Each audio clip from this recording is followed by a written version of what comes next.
좋은 아침입니다. 에베소서 2장 1절에서 7절 말씀 보도록 하겠습니다. 1절 그는 허물과 죄로 죽었던 너희를 살리셨도다. 2절 그때에 너희는 그 가운데 행하여 이 세상 풍조를 따르고 공중의 권세 잡은 자를 따랐으니 곧 지금 불순종의 아들들 가운데서 역사하는 영이라. 3절 전에는 우리도 다 그 가운데서 우리의 육심을 따라 지내며 육체와 마음에 원하는 것을 하여 다른 이들과 같이 본질상 진노의 자녀였더니. 에베소서에서는 하나님께서 우리를 향해서 가지고 있는 놀라운 경륜 두 가지를 이야기하고 있죠. 우리가 영광스러운 하나님의 자녀가 되고 우리가 영광스러운 그리스도의 몸 교회가 된다는 것입니다. 그런데 이 하나님의 자녀 또 이 교회된 인간의 바른 삶이 어떠한지에 대해서 논의하기에 앞서서 원래 우리가 어떤 존재였는지에 대해서 다시 한번 각성시키고 있는 내용이 읽었던 본문입니다. 원래 우리는 허물과 죄로 말미암아 죽었던 자들입니다. 이미 죽었기 때문에 소망이 전혀 없는 자들이었다는 것입니다. 여기 허물이라는 단어는 의도를 가지고 적극적으로 짓는 범죄를 이야기한다고 하면, 여기 죄라고 번역된 원어의 의미는 게으름이나 어리석음 등으로 말미암아 하나님이 정하신 표준에 미치지 못하는 그런 죄라고 할 수 있는데요. 어쨌든 우리는 의도적이든지 아니면 게을러서든지 무능해서든지 하나님께서 가지고 있는 그 기준에 전혀 미치지 못하는 죄인이었고요. 이 죄로 말미암아 죽었고 그리하여서 소망이 없는 존재였습니다. 단지 우리가 또 죄인일 뿐 아니라 이어지는 내용에 보면은 우리는 죄의 노예 상태에 놓여 있는 자였다, 이렇게 이야기하고 있습니다. 범죄한 인간은요, 이 세상 풍조에 이리저리 휩쓸리며 그냥 계속 이 세상이 흐르는 대로 계속 흘러가게 되어 있습니다. 공중 권세 잡은 사단에게 이리저리 휩쓸리고 덜미를 잡혀서 계속 끌려다니게 됩니다. 또 내 안에 타락한 원죄, 육체의 욕심의 원수가 되어서 종노릇하고 있었습니다. 이 때문에 인간은 하나님으로부터 마땅히 진노의 정죄를 받을 수밖에 없는 존재였습니다. 이것이 바로 우리 모두의 본질적인 모습입니다. 한편 읽었던 내용 중에 보면 2절에서 이 공중권세 잡은 자에 대해서 불순종의 아들들 가운데 역사하는 영이다라고 이야기하고 있는 내용이 있는데요. 이것은 사탄이 어떤 사람 가운데 가장 활발하게 역사할 수 있는지를 보여주고 있습니다.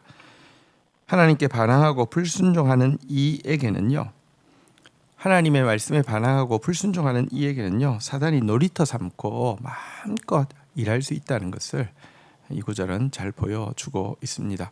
하나님의 백성은 순종의 아들들이 되어야 합니다. 순종의 딸들이 되어야 합니다. 4절입니다. 긍휼이 풍성하신 하나님이 우리를 사랑하신 그 큰 사랑을 인하여 5절 허물로 죽은 우리를 그리스도와 함께 살리셨고 너희는 그 은혜로 구원을 받은 것이라. 6절 또 함께 일으키사 그리스도 예수 안에서 함께 하늘에 앉히시니. 7절 이는 그리스도 예수 안에서 우리에게 자비하심으로써 그 은혜의 지극히 풍성함을 오는 여러 세대에 나타내려 하심이라. 자, 마땅히 진노 받아야 하고 이제 소망이 없는 가운데 있던 우리들을 향해서 하나님은 측량할 수 없는 큰 사랑을 가지고 계셨습니다. 그리하여서 우리가 죽어야 할 그 자리에 예수님을 보내어 대신 사형을 당하게 하시고 또 예수님이 부활의 첫 열매가 되게 하심으로 말미암아 그의 공로를 의지하는 우리가 부활의 첫 열매가 맺혔다는 것은 끊임없이 열매가 이제 맺히기 시작한다는 뜻이지 않습니까? 우리도 죽음을 이기는 부활의 소망을 허락하여 주셨습니다. 그런데 신자들은 여기까지는 교리적으로는 잘 알고 있지만 사실 이것이 끝이 아닙니다. 이어지는 내용에 보면요, 6절에서 보면요, 하나님이 여기서 그치지 않고 우리를 예수 그리스도와 함께 하늘에 앉히셨다라고 이야기하고 있습니다. 하늘이라는 단어는 에베소서에 5번 등장하는 독특한 표현인데요, 영광과 승리를 얻을 영적 지위를 가르치는 단어가 하늘인데요. 우리를 승리의 자리에, 영광의 자리에 앉히셨다라고 이야기를 하고 있습니다. 우리의 신분은 이제 과거처럼 사단에게 종노릇 할 수밖에 없는 존재가 아니라 영광과 승리의 자리에 앉아서 사단을 발로 밟을 수 있는 존재로 끌어올려 주셨다는 것입니다.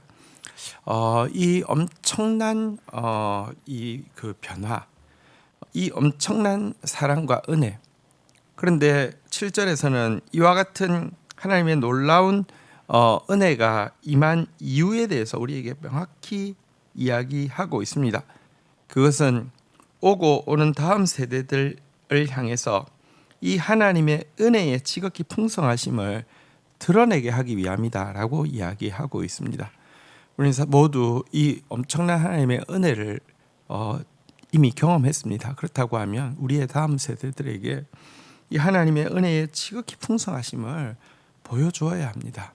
그래서 우리가 부모로서 좀 뭐랄까요, 하나님의 사랑을 가지고 이렇게 섬기고 또 희생해야 하는 것이고요. 또 교회에서 자라고 있는 다음 세대를 향해서 정말 우리가 하나님께 받은 사랑에 빚갚는 마음으로 그들을 섬겨야 합니다. 그래서 그들 속에 하나님의 은혜가 이렇게 큰 것이구나 느낄 수 있게 해줘야 하는 것입니다. 왜? 우리가 이미 그 같은 엄청난 변화와 엄청난 사랑을 경험한 존재이기 때문에 그렇습니다. 주신 말씀 붙잡고 기도하며 나가도록 하겠습니다. 하나님 감사합니다. 우리는 원래 허물과 죄로 죽었던 존재입니다. 우리는 원래 세상 풍조를 따르고 공중권세 잡은 자를 따르고 또 육체의 욕심을 따라서 살 수밖에 없었던 죄인들입니다. 우리는 본질상 진노의 자식들입니다. 우리는 정말 사단이 마음껏 놀이터를 삼을 수 있는 불순종의 자식들이었습니다. 이런 우리를 주님은 큰 사랑으로, 측량할 수 없는 사랑으로 구원하여 주셨습니다. 당신의 아들을 우리를 대신하여 죽게 하시고 우리를 당신의 아들의 부활과 합하여 살아나게 하실 뿐 아니라 하늘에 앉히사 이제 사단 머리 위에서 사단을 발로 짓밟고 승리와 영광 가운데 왕노릇할 수 있게 해 주셨습니다. 하나님, 먼저 주께서 행하신 이 엄청난 역사를 우리가 믿음 가운데서 마음껏 경험하고 누릴 수 있도록 도와주시기를 원합니다. 그리고 또 이 은혜의 지극히 풍성함을 우리 오는 여러 다음 세대들에게 하나님 증인으로서 증거할 수 있도록 주님께서 은총을 베풀어 주시기를 간절히 간구하고 소원합니다. 예수 그리스도의 이름으로 기도 올립니다. 아멘.